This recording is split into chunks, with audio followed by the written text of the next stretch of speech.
All right, so here is a bit of an opinion/rant about something that I've seen a lot in martial arts videos: over-compliant training partners. Now, when you're demonstrating a technique, especially for students to figure out, of course, you need some degree of compliance, because you can't just escalate into full-blown, full resistance sparring, because then nobody sees what's going on. For example, if he's in long point, he just holds it out, and I want to demonstrate the Krum Pao. So I come in here, boom, boom. Now, for the technique, I'm just going to show this, and he's not going to really do too much about it because it's a technique demonstration.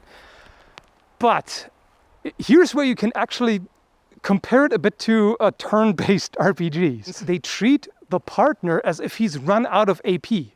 Like, I have all the action points and he has one action, maybe. Like, his one action is, let's say he comes down for a cut. It says one action. So I have one action. 2, 3, 4, 5. This is the kind of, yeah, exactly. This is like, you'd have to be a speedster. You'd have to be literally the Flash. Obviously, real life is not turn-based, but if you look at it sort of like that, then you have to acknowledge that your opponent also has action points. So if, let's say, I come here, one action, he has another action, I can't just do the next thing without him doing something. So I'm going to either, this of course also depends on how fast you are. If I do this quickly enough, he's out here and boom, boom. I did like half an action. And if you're substantially faster than somebody else, you might be able to do 1.5 or 2 actions in the time that it takes them to do one action. But you can't assume that this is just going to be boom. This is one action. He's not going to have time. I mean, he does have time. Let's be realistic about it. It's because 1, 2, yeah, he can do something else. If he does, I have to respond to it.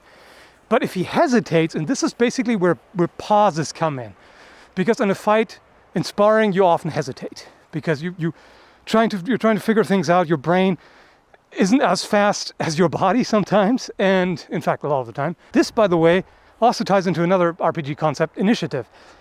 As long as I have initiative, that's what I want, because if I keep attacking him really quick, then all he does is defend.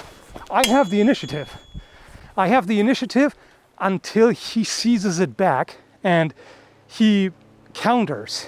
Then he can attack. This is the one case where this works. This whole, I'm going to do this and this and this and this and this. If you have initiative, if the opponent hesitates, if you're very fast about it, yes. But that should never be the default assumption, especially with some of the super slow things that people do.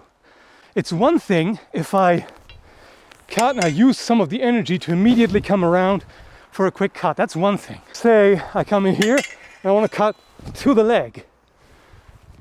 That's definitely slower than, for example, constrain and thrust. Just something to keep in mind. If you see somebody do like a Killer Instinct style ultra combo where they just go boom, boom, boom, boom, boom, boom, boom, be cautious. This might be nonsense.